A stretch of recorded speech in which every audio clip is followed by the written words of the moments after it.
Rana plaza ধসের 11 বছর আজ দিবস স্মরণে ঘটনাস্থল সাভারে চলছে নানা কর্মসূচি। সেখান থেকে সরাসরি যোগ দিচ্ছেন সহকর্মী শাহিনুর রহমান শাহিন।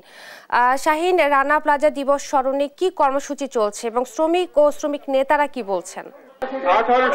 আপনাকে ধন্যবাদ। আমি কিন্তু এই মুহূর্তে রানা প্লাজার সামনে আপনাকে জানিয়ে রাখি, সকাল থেকে কিন্তু বিভিন্ন শ্রমিক সংগঠনের পক্ষ থেকে এই রানা প্লাজা প্রাঙ্গণে কিন্তু আমরা দেখতে পাচ্ছি যে তারা পুষ্পার্পণ করতেছেন এবং শহীদদের স্মরণে এবং এখানে যে রানা প্লাজায় যারা কিনা হয়েছে, নিহত হয়েছে, আহত হয়েছে, তাদেরকে স্মরণ করছে এমনটি কিন্তু আমরা দেখতে পাচ্ছি।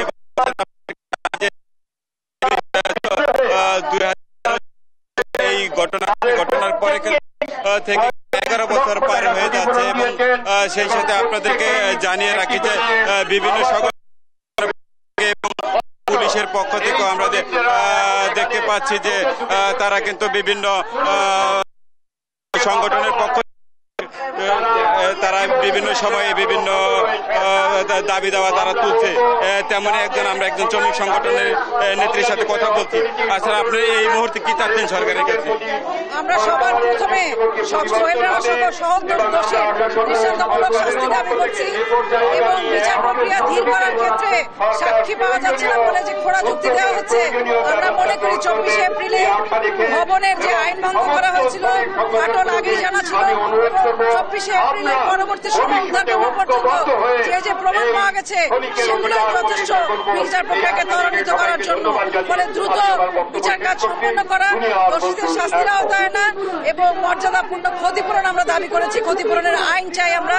একই সাথে রানা প্লাজার সামনে যাতে এই স্মৃতিস্তম্ভ তৈরি করা হয়, স্থায়ী স্মৃতিস্তম্ভ, এবং স্থানটি যাতে রক্ষা করা হয়, এটা যাতে আবর্জনার স্তূপ না হয়, সেই দাবি নিয়ে আমরা আজকে এখানে এসেছি। আমরা মনে করি আমরা মৃতদের স্মরণ করতে চাই, জীবিতদের জন্য লড়াই করতে চাই। বিভিন্ন যারা এখনো আহত আছে তাদের কি অবস্থা?